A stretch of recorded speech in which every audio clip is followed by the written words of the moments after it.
Hi y'all, this is House Guest and I am your host, Kenzie Elizabeth. Think a Gen Z wannabe Martha Stewart meets Dolly Parton trying to live in a Nancy Meyers movie in her 20s. We talk all about life, relationships, navigating your 20s, closing out the bars, or waking up at 5 a.m. depending on our vibe that week. Ultimately, living our best lives and figuring it out along the way. So come hang out. Sometimes I have guests on who do really cool things, some of my best friends, or it's just me and my house that I spend way too much time in. So let's get into the show. Hi y'all, we have TK, friend of the show, back on today. I feel like at this point, she's been on about 18 times. Like, she truly, really has been on that many times. And this episode, actually, I think is my favorite one we've ever recorded. We are basically talking her through, talking me through, talking y'all through a quarter life crisis. Everything that you feel, the confusion, the antsiness, the wanting what's next, the wisdom that you learn from your quarter life crisis. This is so good. If you guys are in a funk, if you're feeling confused, if you're in your actual quarter life crisis, this episode is for you, okay? And also send it to a friend, because I really think that this would be helpful, because these are the conversations that we have just in our own real personal lives. And I really love how this episode went. We also recorded a YouTube video on her channel it's called The Girls Room, her new series on our YouTube channel, which is Taylor King's. If y'all are watching us on YouTube, which you should be, subscribe to our channel and please leave a nice rating and review of the podcast. It really, really helps us out, and I so appreciate it when y'all do. Without further ado, let's get into the episode. Hold on, I need you to do a little breathing exercise. Mac. I can't do it. I can't do it. I can't whistle either. Well, that's the beginning of the episode, guys. TK is back on. We're trying to do the Sharpay Evans thing. I can't roll my R's. That's not surprising to anyone. I can't whistle. Damn, you really are white. There's a lot of things I cannot do. Mm-hmm. And my family is Spanish speaking, my step family. Oh, yeah. And so they're talking, even the way they say my nephew's name. I'm this is just embarrassing. Mm-hmm. It's really embarrassing. You can't have it all. I can't have it all. I can't have it all. We went to Bad Bunny and I was like, damn. By the way, Bad Bunny is so hot. Oh my God. How was I so behind on that? Wait, let's just address the elephant in the room. By the way, the first time we saw Morgan Wallen at Stagecoach, Kenzie was like, oh my God, he's so hot. Have you been living under a rock? He wasn't attractive to me until I saw him perform. And then I guess the same happened to you with Bad Bunny. But you know how I feel about a man on a stage. I love a man on a stage. Yeah. So. But don't you see the TikToks of them performing? Yeah, but it was different seeing him in person. I can't describe it. And Presley felt the same way. I love that man. Kenzie kept tapping me and being like, oh my God, TK, I'm feeling something right now. I'm like, okay, you and the rest of the crowd, this is nothing new. Yeah, you and the other 100,000 people that are here currently. This isn't revolutionary. I hate to say it. But you know what it is? And you know this about me. I am such an in-person vibe sort of girl. So same. But I am more than anyone. Okay. I can't. Yeah, you are. I really am so extreme in that way. Mm-hmm. And when what I know about Bad Bunny, obviously he's the biggest superstar ever, but I know Bad Bunny from my niece playing him in my car, and I don't see photos or videos of him really. True. And then I saw him perform. Obviously I knew he was incredibly talented, but he's such an amazing performer and he's so attractive. It's crazy. He also has swag, which I find to be attractive. That's what I think is attractive. Yeah, and confidence. Yeah. Confidence is huge. I think that's where I get the stage part confused. Just because a man's on a stage doesn't mean he's confident. And when I was in my earlier 20s, I the loudest guy in the room because I associated that with confidence. Turns out they're the most insecure. So over time, what I think of confidence for a man has just shifted. Mm-hmm. And it's pretty much always wrong. But do we have word on what Bad Bunny's real name is? Benito, right? Is it? I don't know. I sound so stupid right now. No, I do too. I have no idea.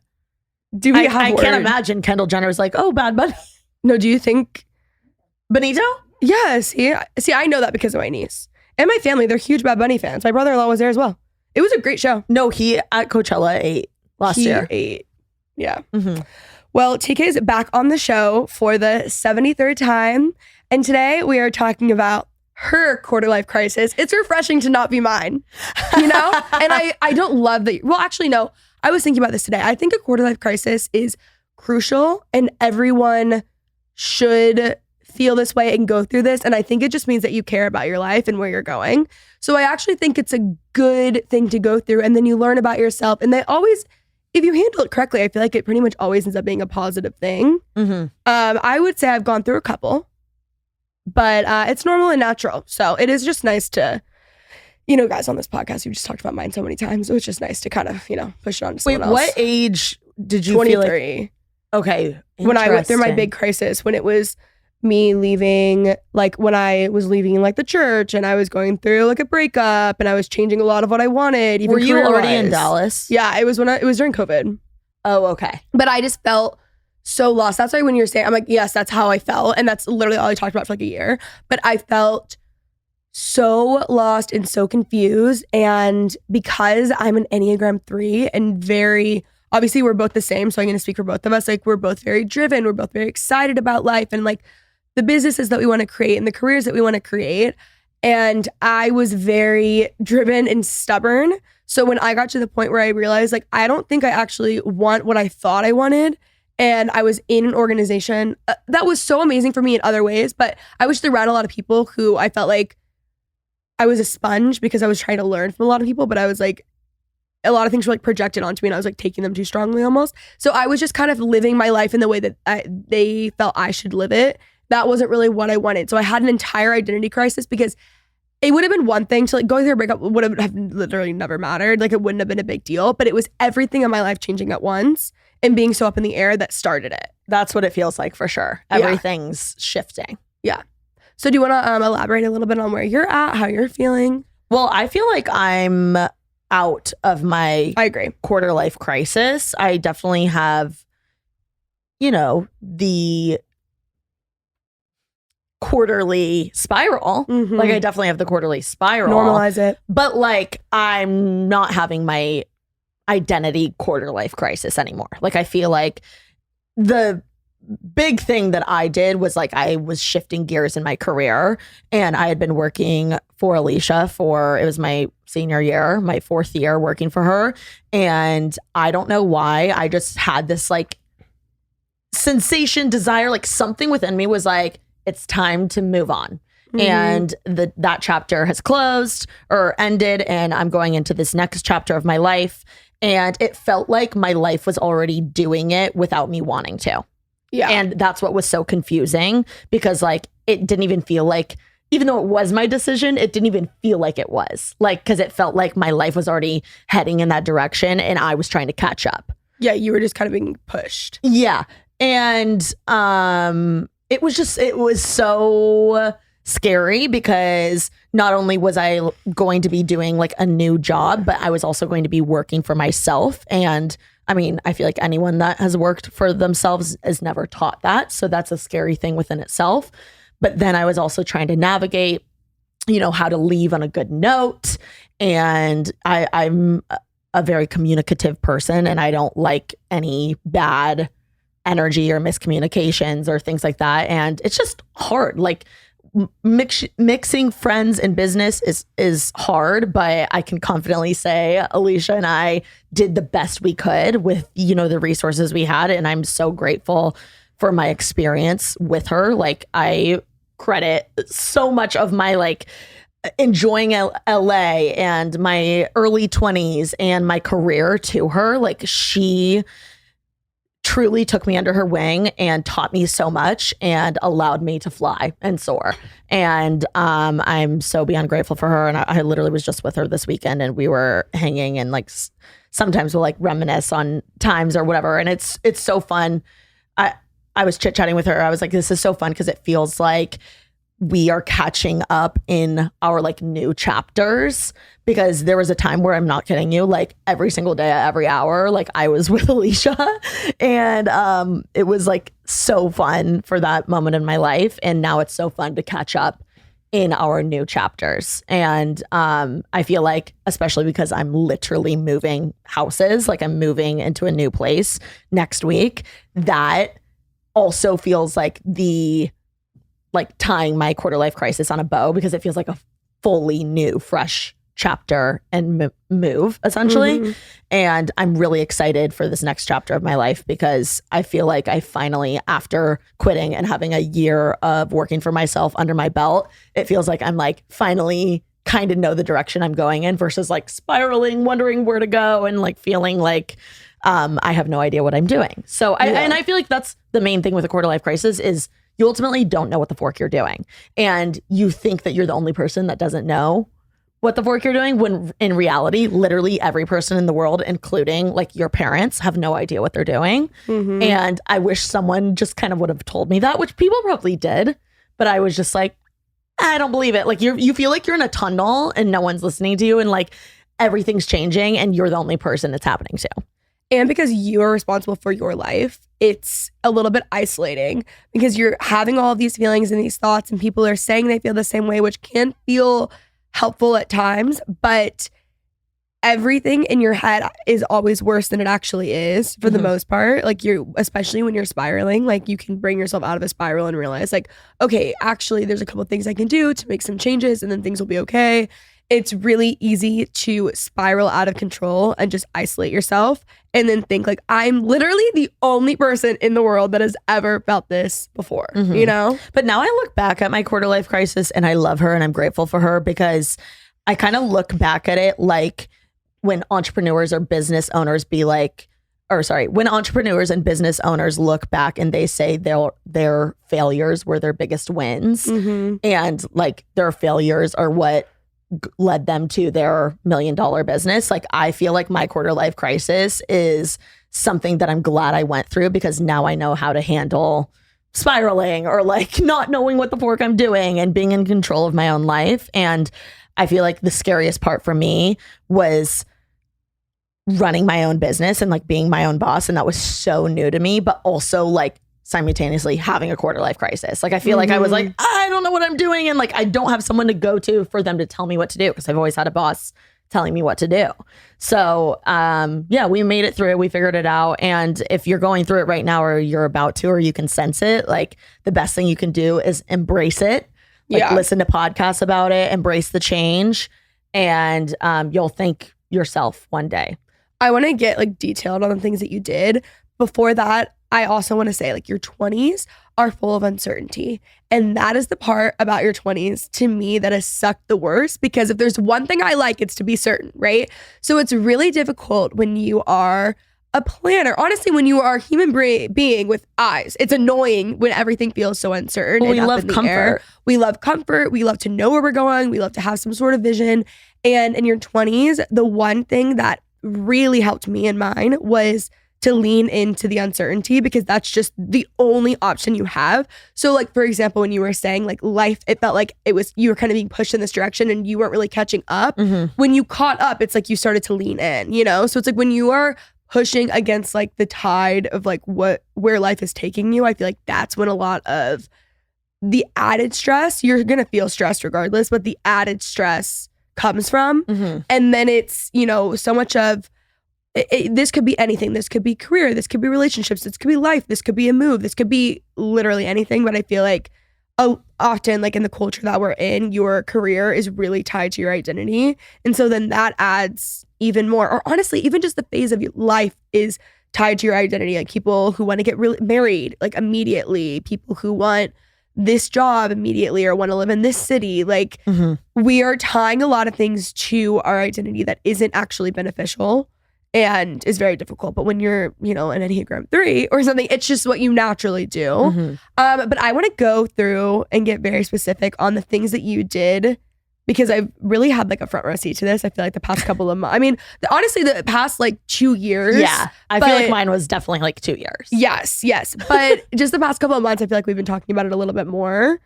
I don't know, actually, I guess you're right. Really 2 years. My quarter life crisis was like, it never wanted to end. Just like my breakups, they never want to end. No, they never will. Let's talk about it now. It's crazy. Okay, so what are some things that you did, lessons that you learned, maybe conversations that you had with like certain mentors that were helpful for you?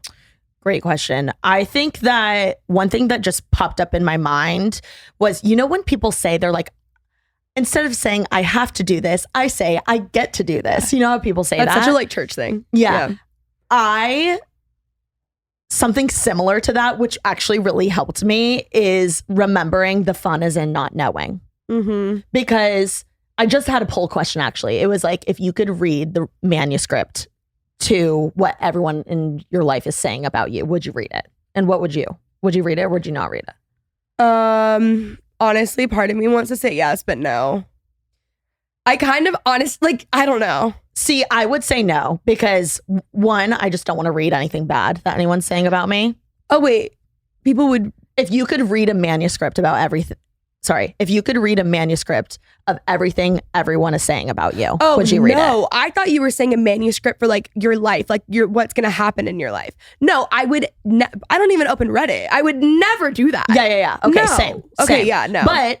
you know, you might miss out on really great things people have to say about you too. That's whatever. Yeah, same, whatever. I'm assuming they're all saying great things. Yeah, and by the way, that would be all of it. But yeah. But I truly think there is something, one, the less I know, the better kind of thing. And ignorance is bliss. And the fun truly is in not knowing. Like so much of my life, if I would have known or if I would have imagined it to be like this, like I would have been wrong.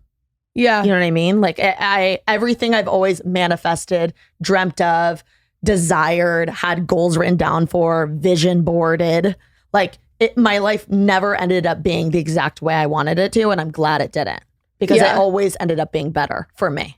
Totally. And so that's something I just try to remember is like, literally I just had a spiral where I was like, some work shit was going down. Like my car lease was coming up. I didn't know where I was going to move. I was like stressed out the wazoo. I feel like I was struggling financially for the first time literally in my life. And I was like so confused and spiraling and questioning everything. Like, what am I doing in this like nice ass apartment?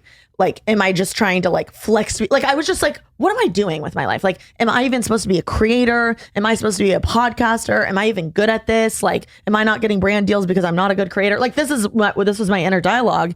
And the reality is like, little did I know all these things were moving and shaking for me to end up being way better than I could have imagined. And I'm glad that I went through that because now I'm prepared for that to happen again, and I will be more ahead of the game. Like I'll have money saved up for when, you know, I have a lull in brand deals. I feel like I took so much more away from that than if like I was just supposed to breeze through life. And I don't know, I love learning a lesson and like learning from my failures and learning.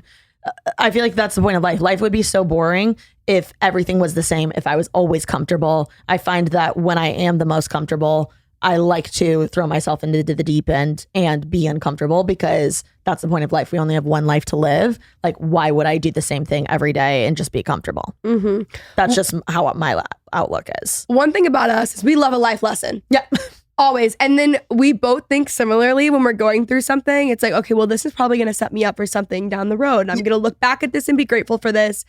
And I think through like when your 20s are so rocky, you learn how to give yourself some sort of like emotional stability. And when, you know, business is slow or something isn't really coming through that you really wanted, it's an important lesson to learn to I just feel like it's always like around the corner. Like there's going to be lulls in anything that you do in life. And to just know that like, it doesn't mean that just because something isn't happening for a couple months doesn't mean it's not going to happen now. Like naturally life ebbs and flows.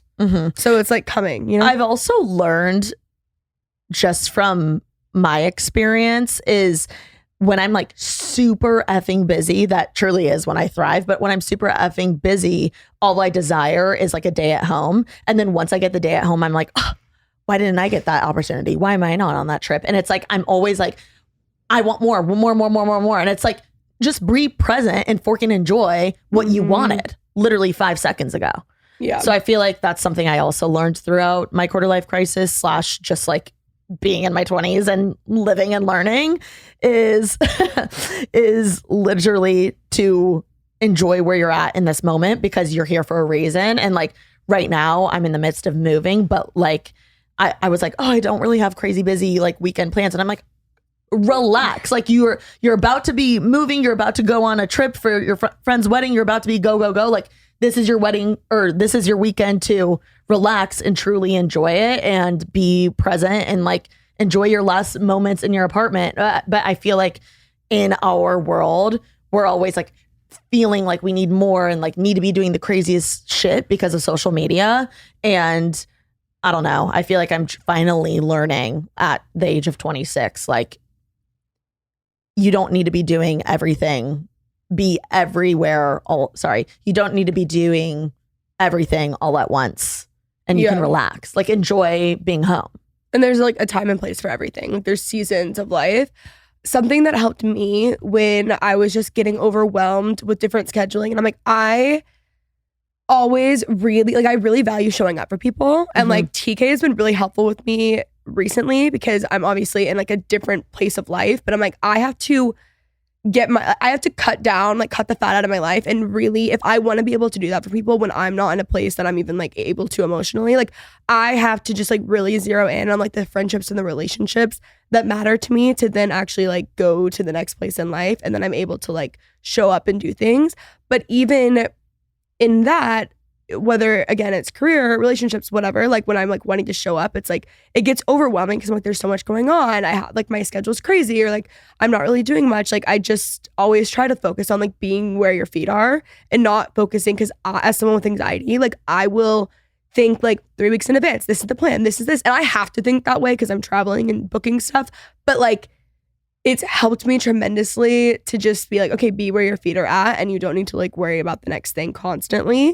Because I'm just someone who's like, okay, well I have to do this, and I need to like mentally prepare, and I need to like decompress for a second, I need to do this, and then it just like gets to be so much in my head. Whereas like if you just focus on being where you're at, you're always present. Because I felt like I was like mentally not, I was there, but I mentally was checked out. Yeah. You know what I mean? And like you're not getting what you need to get out of that situation, you know? 1,000,000%. I also think another thing that I learned from my quarter life crisis is I feel like I used to be really big on and hyper fixate on like having a best friend or like having a friend group and like being, I don't know, I feel like that's just like a thing with like group chats and like my friend group did this. And like, the reality is I've always been a floater. Same. I've always had like, even in high school, I had my environmental club friends. I had my jock friends. I had my country friends. I had my friends in the truck line. No. Did you guys have that? We literally had a truck line called Hick Row. Okay. Like I'm being dead ass. Like this is a real life thing. And I was friends with them. Yeah. Like I was friends with everyone. Yeah, I was the same. And I feel like I always wanted like my best forking friend. And I feel like, especially with the internet and like co-hosts and like, do you know what I mean? Like, I feel like in our world too, it's just like convenient and nice to like have like a best friend that you do everything with. Yeah, like a partner in crime or like a boyfriend. And the reality is like, I'm single and I'm a floater. So it's like, I don't have my like BFF through life, through everything. Like, I feel like I have a lot of really good best friends. And I think something I learned through my quarter life crisis is one, that sometimes friends go through seasons of like, you know, they're in your life a ton and they're not in your life a ton. Like, I feel like I've been in your life a ton in the past couple of months, but like there was times before that where I wouldn't talk to you for like, I don't know, a couple weeks or a couple months. And like anytime we would chat, it'd be like, oh, we're best friends. We'd catch up. Like it wouldn't like change anything. Yeah. You have different ebbs and flows. Yeah. But what I realized is there was like a lot of people that showed up for me during my quarter life crisis that aren't necessarily my best friends in the world, but like really made me have a great time. Like I was like, I enjoy being myself and celebrating my current wins with you. Or, you know, I enjoy spending my time with you right now and you're making me really happy. And I think that's something I underestimated is like sometimes people come in for that quarter life crisis and they're your friend for the time being and they're there for what you need. And then, you know what I mean? You move on and they could still show up in your life later on, but they don't have to be your best friend or a part of your friend group. Or, you know, sometimes friend groups disintegrate and for the best, you know, or sometimes you outgrow a friendship or you outgrow a friend group. And I feel like that's something I really learned is that sometimes people can show up and be a great friend for you when you need them. And then you move on. And that's just life. People come and go for seasons. And I'm grateful for that. I think friendships in your 20s are it's so interesting. I fully relate to what you're saying. I've always been a floater, like my entire life. And there were times where I really wanted a friend group. Like when I was in LA specifically, it was like, and there would be times where like there was a group of people that were hanging out, but they weren't like lifelong friends. Like I'm always jealous of people who have had like the lifelong friendships. But even like my group of friends in Dallas, like that, like, yes, a lot of us are from the same places and stuff, but that kind of came together in our 20s. And it's mainly because I'm making the plans all the time. You know what I mean? Like, it's not Same. like, it's not like this is a friend group that can't eat, sleep, breathe, do anything. Like, we all have our own friends. We all do our own things. I love every single person, but it's not like a friend group in the sense of like we only hang out with each other and do things 24/7. And I think that's great if that works out for you. But again, like, I feel the same way as being a floater and having like really good friends. And not even just like different groups of people, but like different cities. But the way that you make a friendship last in your 20s is like holding them with an open hand. It's like I think about my like closest friends in the world, like you, Dom, Keaton. It's like these are all people that I've been friends with for the past pretty much 10 years at this point, and our friendships have looked different over time. But because we've all like allowed each other like space to go do our own thing and not had like insecurity of like or jealousy or like, oh, you can't hang out with that person. Like I feel like we've all done a really good job of like giving each other room to like live life. And you know what I mean? None of us have ever been like that. Ever. But I think that's why we've always had strong friendships, and it's always worked because we've all allowed that. And that's like an actual thing in your 20s. Like I hear that all the time when people are like, oh my God, I'm like jealous of so-and-so, whatever. And like I'll joke with Dom of like, oh, it's so crazy someone's calling you the bro. Like that genuinely is a joke. Like we have our own lives. We have our own, like your friendships will ebb and flow. And if you want a friendship to last for the long haul, you need to allow that ebb and flow. Or else it's just like when you hold something tight, you're suffocating it and it's going to die.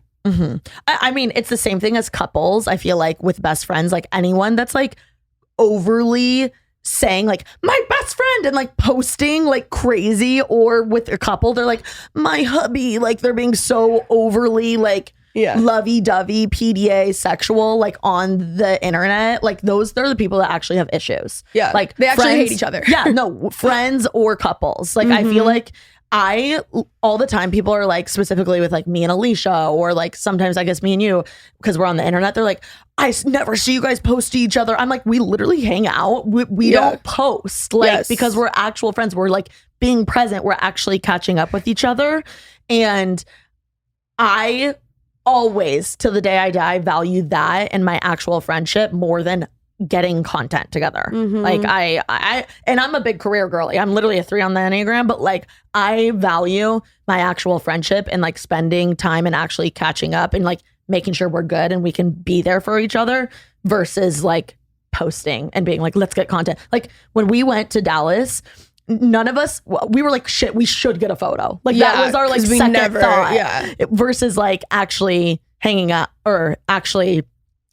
And I will say something that unfortunately this isn't the way that I would have liked to happen, but like with Cody passing and with, you know, you going through probably one of the hardest times in your life, if not the hardest, it has been really cool to see your friends and our friend group, I guess, really show the fork up for you. And it's like, I feel like one of the first times in my life where something like really tragic, horrible has happened. And I feel like I've been like, all right, you know, if this happened to me, what would I want my friends to do? And that's what I keep asking myself with you. I'm like, what would I want from my friends right now if I was going through something similar? And it's been a beautiful thing. I feel like we've made lemons into lemonade as far as like watching friends show up for you. Like it's been beautiful for me to watch them show up for you. And it's also been not fun, but cool to see how easy it is for me to show up for you as well, because it's like no duh. And it's like, you mean that much to me as a friend. It's like not even a thought. It's like, of course I would like to do that for you. I don't know if this is making sense. Yeah, well, that's what I keep saying too. I'm like, while I feel like the least lucky person in the world, I feel very fortunate by the people that I have surrounded by me. Like, there's so, I mean, like the whole much better said than mine. Yeah, but like the whole situation, I mean, it's insanely fucked. But like the way that people have showed up, I do feel very fortunate. And also, it's like a different level of intimacy. It's like the way that you guys know me now, like. you probably will never know hopefully you'll never know another friend in that way. Yeah. You know what I mean? Like that's in the same, it's a stupid comparison, but like when you go through, like when you're friends with someone and then they go through a breakup, you get closer. When they go through anything, so it's like you go through like the worst, one of the worst tragedies you can go through, you just naturally are a lot closer, and it's like a different level of vulnerability. 1,000,000%. But that's why it's important to invest in your friendships, because I would not have survived. I keep saying that. I'm like, without y'all or Dom and Macy, like if I wouldn't have had the friends that I've had, you know, in the past 10 years of my life, like I wouldn't have survived. And that's why, like, as much as I talk about, like, it's so important to like follow your dreams and make the career that you want and the life that you want, like I will always err towards it is so much more important to build the life that you want and the relationships that you want than it is the career. I also think that you will be a happier, healthier individual, and that will show in your career, and I think it will just help you tenfold.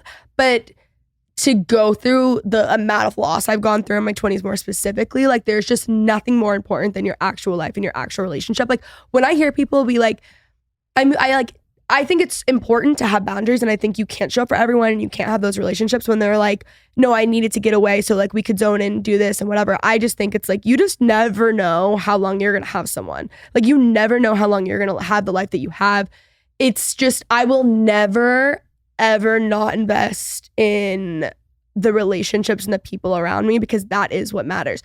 Again, like very unfortunately, like I've already lost a step sibling. So like I knew that, and a cousin. So like when I was and I was there when that happened, like it taught me a lot at like 20 years old about like what actually matters in life. So I do feel fortunate in the way of like a lot. That's what I mean by like when I'm like cutting the fat in life. It's like if I am gonna keep living this life after going through what I've gone through, like I need to make it worth it, and I need to make it like a life worth living, because when you lose someone, nothing feels worth it. So it's like the things that matter to me are different than the things that would probably matter to a normal person in their mid-20s, obviously, because it wouldn't matter to me if I hadn't gone through this. You know what I mean? So like creating the life that I want to live and focusing on like what's actually important and what actually matters.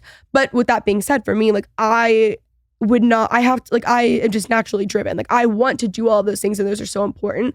They will just never be more important to me than my personal life. But that's why I have to like zone in so much on like what actually matters in like my families or my relationships, and almost make my circle smaller, because it's like I really want to focus on that. Like I don't have the energy for the people who like are so crazy and sending me the most insane things during this time. Like I just don't have the energy for it. And it's not personal. It's just like, I can't do it right now. You know what I mean? Yeah, of course. It's just like a different. And I feel like I have learned a lot from you throughout this experience as far as perspective. Like, holy shit. Like I remember getting the call and just like everything you've gone through, like it definitely made me put my crazy problems into perspective. Yeah, like, but it doesn't mean that you can't have problems. 1,000,000%. You know what I mean? But I think putting them in perspective also just Probably helps. helpful. Helps like even your mental health. Like at the end of the day, like silly things like a car lease or like where I'm going to move, like it's not that big of a deal. I'll figure it out. You know what I mean? Like it stops spiraling. Yeah. You know what I mean? Like just little things like that. It made me realize like it's not that big of a deal. I'm lucky to be here and like have the people I love around me, and like I'm grateful for that.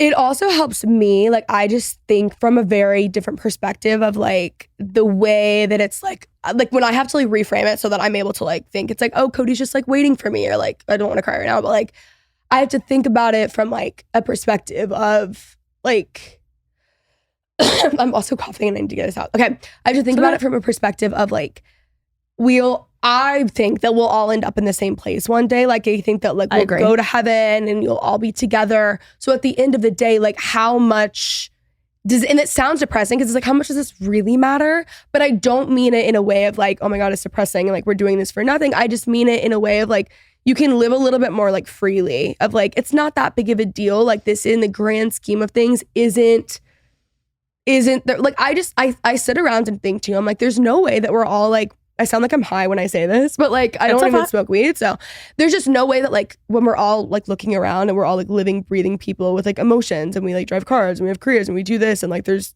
things in the ecosystem that are beneficial to each other, and there's animals, and like there's just no way there's not something bigger out there. And the way that I view life as like, I really think that like we will go to heaven and there's going to be, our time on earth is like 0.01% of our time like in eternity almost. So when I live from that perspective, it does really help me think like, it's helpful in grief because I'm like, I'm not here for that long. Like it's gonna, one day, like we'll all be back together and it'll be okay. And like, this will be such a small time in the grand scheme of things. But it's also just really helpful in like my day to day when I'm like getting stressed about something or I'm like, oh my God, or obviously running a business outside of like my social media stuff is like very difficult. Like it does help me live in a way that is a bit less stressful. Like I feel like 1,000,000%. Yeah, like I don't feel like I have like the weight of the world on my shoulders at that point. You know what it helps me with? What? Like just go up and tell the guy you like him. I knew you were gonna say boys. I literally knew. Like just go. So are you gonna do that? Smooch. Are you gonna go give him a kiss on the lips? Yes. This weekend? I'm like at game night. We'll see. We'll see. Why do you think I'm having a game night? That's so real. I actually did think that. I really do need to make it. We've got a lot going on this week. Didn't I tell you hot guy's coming? No, you didn't need to tell me, Tika. I just know you. Okay. Yeah. Like it was like we didn't need to communicate that. Like I figured. Yeah, but no, but for real. So you're gonna give him a kiss on the lips in the middle of code names? No, I'm not. I don't even know these are just like the boys that I'm just like, ooh, maybe I'll flirt with them. It's not like I'm like, oh, he's like your flirting partner. No, I think you're thinking of someone in particular. It's not that. Oh, I am thinking of someone. No. Oh. So you just have a couple coming that you might kiss on the lips? Yeah, like we'll just see. You know what I mean? Okay, I like that. It's like, where else would I kiss them? You know? Totally. That's smart. You're kind of running something. But it's so true. Like, we only have one life to live. Yeah. Like, it's literally not that big of a deal. Like, what happens? You just tell him you have a crush on him, and then he's like, well, I don't have a crush on you. It's like, what do you do? Yeah. Okay, it's better than not knowing and then me fixating on it for like 6 months and calling it a situationship. And it's like, when you're in your 20s, this is like my favorite thing that I tell everyone. You most likely have the least amount of responsibilities in life that you will ever have. Even if you are not in the financial place that you want to be in. To me. But you don't have, I know, right? But you don't have kids, you're not married, most likely. Like, at this point in life, you're only going to add to responsibilities, whether that be a mortgage, that could be a marriage, that could be, X, Y, and Z. You have more family members relying on you, whatever it is. So at this point in time, whatever you're listening, it only gets harder as you get older, and you can always do it when you're older. That doesn't mean that you can't do it then.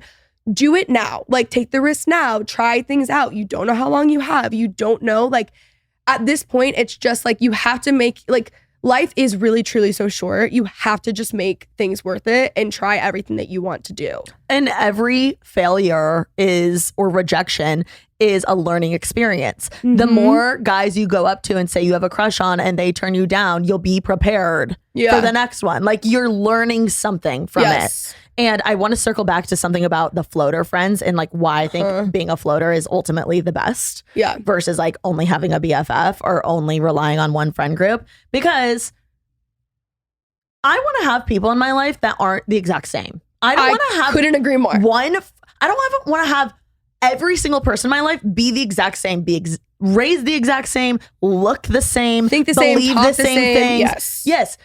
Talk about the same shit. That is so motherfucking boring to me. Yeah. I want to have people in my life that bring a new perspective, that disagree with me, that were raised a different way, that can teach me something new, that have new, interesting conversations. You know what about something about our brains that I love?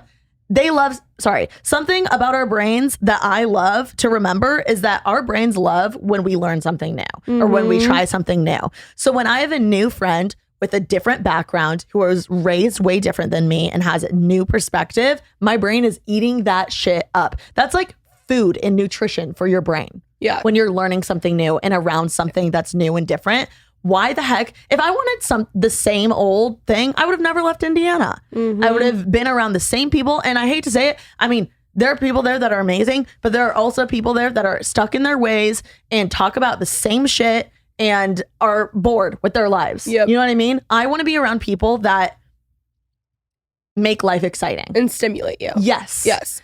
I could not agree more. That's why I always have friends that are just very, very different from each other.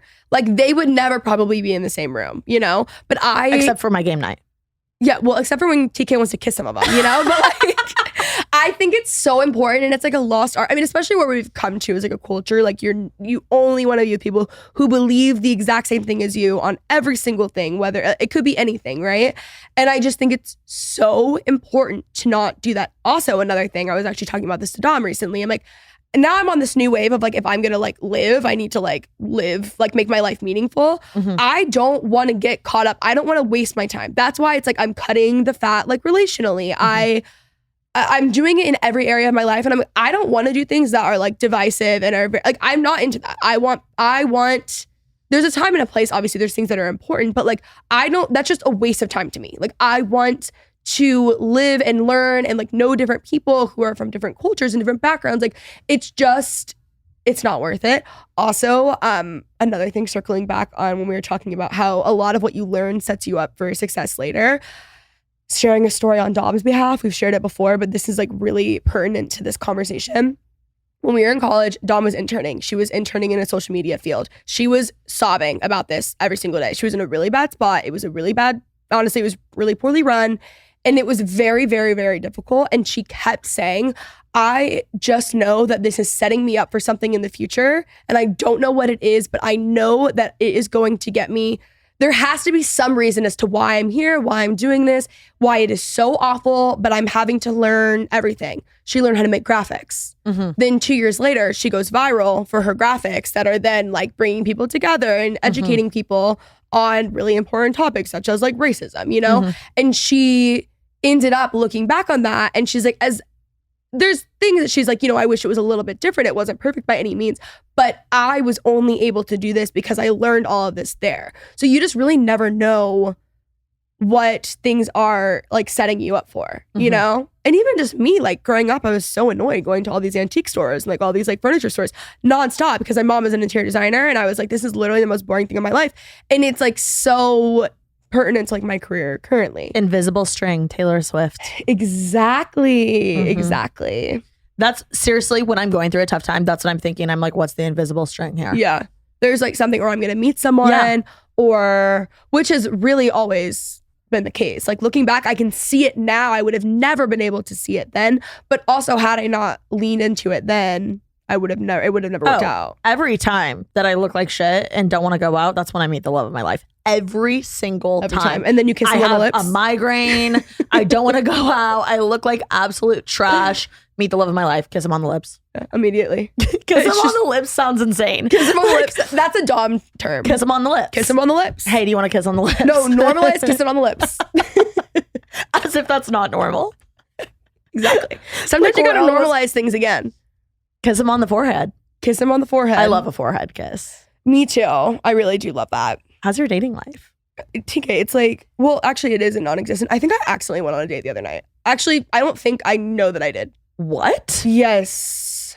Glad that you brought that one up because that is a sore subject. Nice guy. I mean, it was great. I just like, it's hard in Texas because guys in Texas are so nice and so friendly, and they open the door for you and they do all the things that like someone would do on a date, but that's just regularly, right? So like, if I know someone and they're inviting me to something, like, it's just like, it's honestly kind of hard as a girl sometimes. Like my friends and I will talk about this because you don't know, like they're just so nice that like it can be confused for something else. Okay. And I don't necessarily think it was a date. I think if I would have given a centimeter, it would have been like, okay, yeah, this is the date. But I was not giving a centimeter. So nice. Like literally the greatest guy ever. Just like not my guy. Why? Just like I need someone who is. You just weren't that into it? Yeah,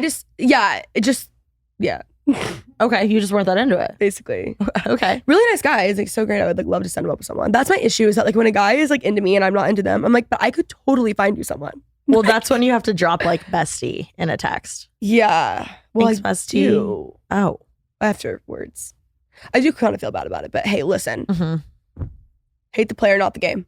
Wait, no, hate the game, not the player. Yep. Hate the player, hate you, actually. Yeah. So actually hate me, it's all my fault. Do you have anything else that you want to say to like someone going through their quarter life crisis? I'm trying to think of any words of wisdom, any encouragement that we could give them as we send them off today. Let me really think. Something that really helped me in my 20s during my quarter life crisis was the concept of identity capital. This was something I learned about when I read The Defining Decade, which was a book that I actually really enjoyed. It's a controversial book, but I liked it. Wait, why is it controversial? I've read it. Because some people feel like it puts a little bit too much pressure on you in your 20s, but I liked it. And I also read it when I was 23. Oh, so I was please like, grow a pair. No, thank you. Everyone's so soft. They are soft. I think it was because of I honestly couldn't tell you. It's literally a book called The Defining Decade. It's literally not that big of a deal. It's just a book. Let's just relax. Yeah. This is like when I was getting canceled the other day for using fake plants. I don't know if you picked up on that. You did? Yeah. People were getting really mad at me, which is so crazy. Why? Because apparently I wasn't using plants that are native to the environment and because they were fake. And I'm like, bitch, I have a fucking garden. What do you do? Like, oh my God. I was like, not only do I have one, I have 3 gardens. Thank you. And they're massive. One of them's massive. Wait, I didn't know you could get canceled for having fake plants. You would be shocked what's happening on my social media these days. They were so mad about it. Anyways, sorry about the fake plant, but whatever. So the idea of identity capital is that you basically create yourself. I feel like there's a lot of pressure on like finding yourself. And I do think there is an element of that. Like the more I go back to like my childhood self, what I liked as a kid, what I did growing up, the more I do feel like myself. But the concept of identity capital is that you are building your life.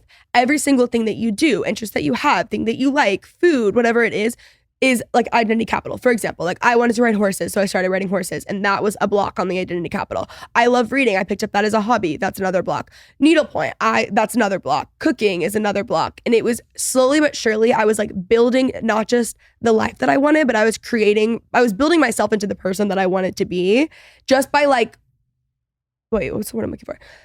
So not only was I building the life that I wanted, but I was also building myself into the kind of person that I wanted to be. And it was amazing because it forced me to lean in and actually try out things that I've been talking about for the longest time. So over time, I had actually built a life that I wanted to do versus just sitting in my house and like spiraling. I started to like really lean in and try out different things, and slowly but surely identity capital builds up. You build confidence because as you have more hobbies and you show yourself that you're capable of doing more things, you're building more confidence as well.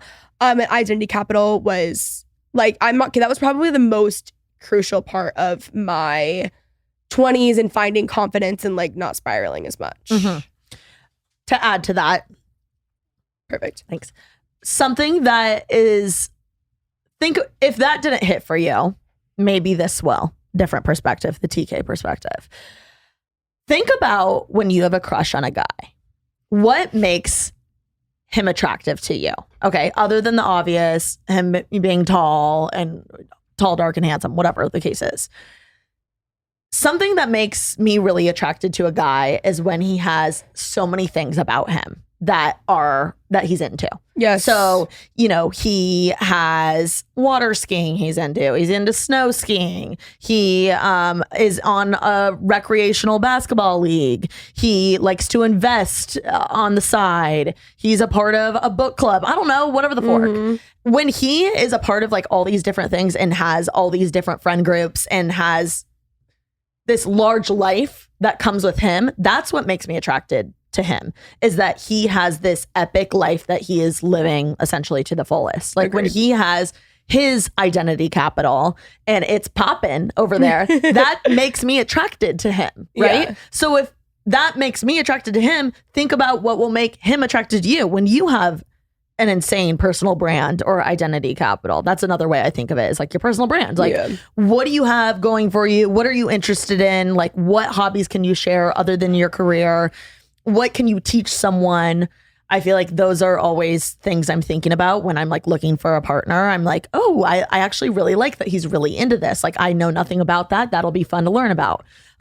So think of it that way too. Like when you are in your 20s and you just moved to a new city and you don't have friends, get the fork out there and start doing activities that you're interested in. If you're into ceramics, if you're into workout classes, if you're into pickleball. Like, I feel like I've been annoying myself by saying how much I love and enjoy playing pickleball. And it's like, then bitch, get out and play. Like, stop making excuses for yourself. If you are an artsy girl, if you've always wanted to start the fashion blog, if you've always wanted to join the soccer league, figure it the fork out. The only person that's stopping you is you. No one's going to come up to you randomly on the street and be like, oh my God, you look like you'd be perfect for a soccer league. That's just unfortunately not how the world works. No one's going to hand you anything on a silver platter. Get your forking ass up and work, as Kim K would say. Exactly. But like, seriously, like, build your personal brand, build your identity capital. That's the number one thing. When people all the time, they're like, TK, how did you meet friends in LA? I'm like, I started going to shit that I enjoyed. And then I met people that also enjoyed those things at those events. Totally. And that's the number one way to meet friends when you're a young lad.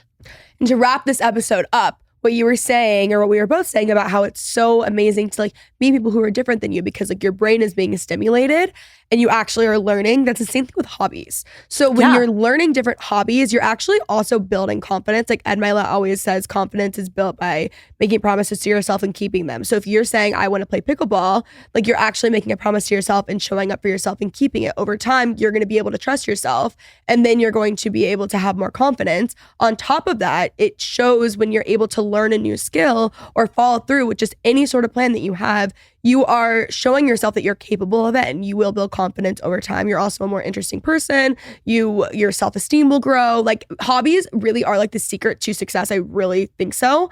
And it's so important. Like, you meet anyone who is successful, and like even a 5 a.m. morning routine, it's like, well, they're constantly making promises to themselves and keeping them. But more than that, they're most likely going on a run. Run could be their hobby. Like, they have more to them than just like what they do vocationally.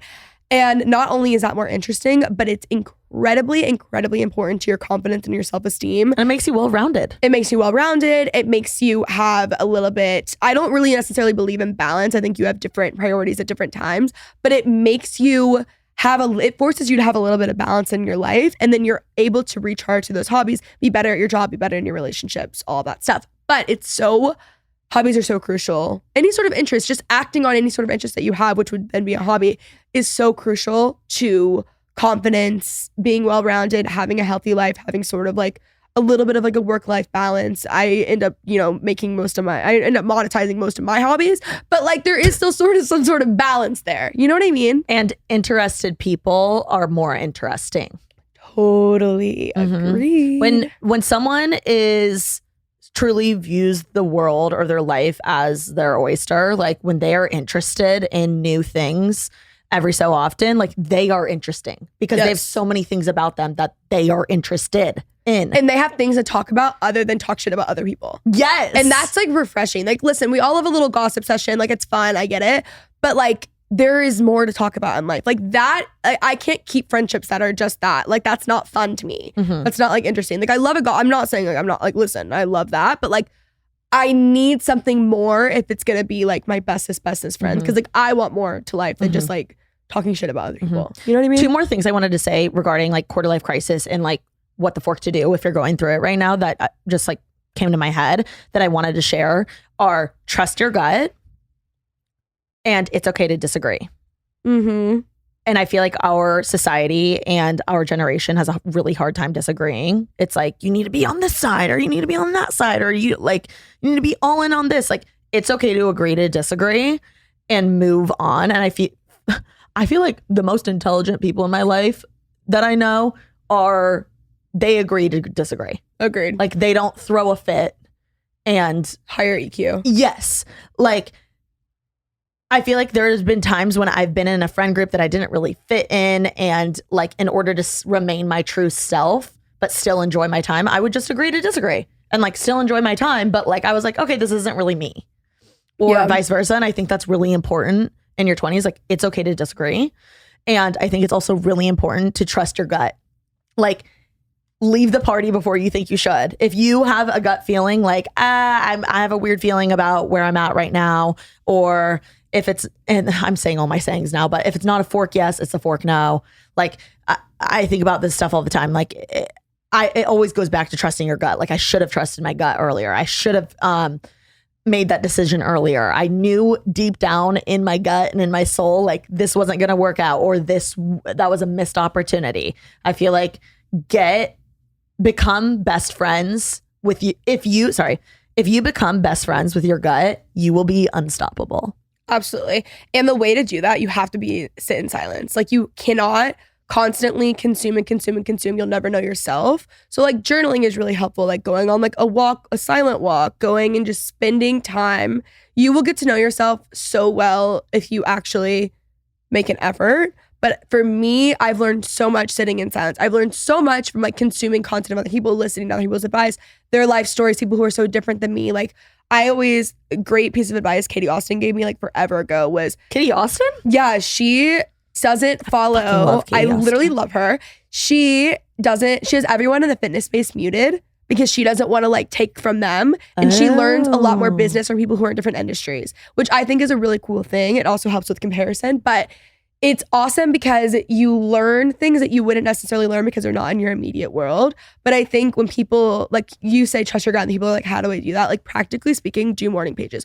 Wake up every single morning, write for 3 pages straight, pen to paper, don't take your pen off the paper. Things will come out that you don't even realize are bothering you, things that you haven't even thought about consciously that are actually in there. And it's like the craziest experiment. Like commit to doing it for a month and it will literally change your life. It is amazing. It's 3 pages every morning. 3 pages. Fill them out. So easy. And that is how you will learn the sound of your own gut, you know? And I think being able to trust your gut also means being super decisive. Like, yeah, agreed. Start with small things. Like you know what's sexy? Someone who's decisive, not someone who's like, I don't know, like we can go wherever. I'm like, no, be decisive. It is the best trait. And it's hard. Like being a decision maker is hard because that means like you're the boss. You're in charge. You're making a decision and you might make the wrong decision, but like that's okay. Yeah. But the wrong decision is better than none at all.